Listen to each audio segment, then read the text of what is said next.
பக்தனுக்காக கோவிலையே விட்டு பக்தனை தேடி வந்த சிவபெருமானின் கதை இது. காளஹஸ்தி மலையின் அடிவாரத்தில் காட்டுக்குள் ஒரு எளிய குடிசையில் கண்ணப்பன் வாழ்ந்து வந்தான். வேடன் இனத்தைச் சேர்ந்தவன். வேதம் தெரியாது, மந்திரம் தெரியாது, பூஜை விதிமுறைகள் எதுவும் தெரியாது. ஆனாலும் அவன் மனசு முழுக்க சிவன்தான். அவனுக்கு சிவன் என்றால் உயிர். தினமும் வேட்டையாடி கொண்டு வந்ததை முதலில் சிவனுக்கு காட்டாமல் அவன் சாப்பிட மாட்டான். அப்பா, நீ முதல்ல சாப்பிடு என்று சொல்லித்தான் சிவலிங்கத்துக்கு உணவு படைப்பான்.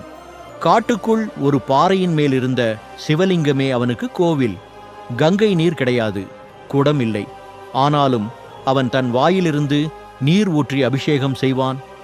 எனக்கு இதுதான் தெரியும் அப்பா, இதை ஏற்றுக்கோ என்று குழந்தை மாதிரி பேசிக்கொண்டே பூஜை செய்வான். அதை பார்த்த சிலர் சிரித்தார்கள், சிலர் கோபப்பட்டார்கள்.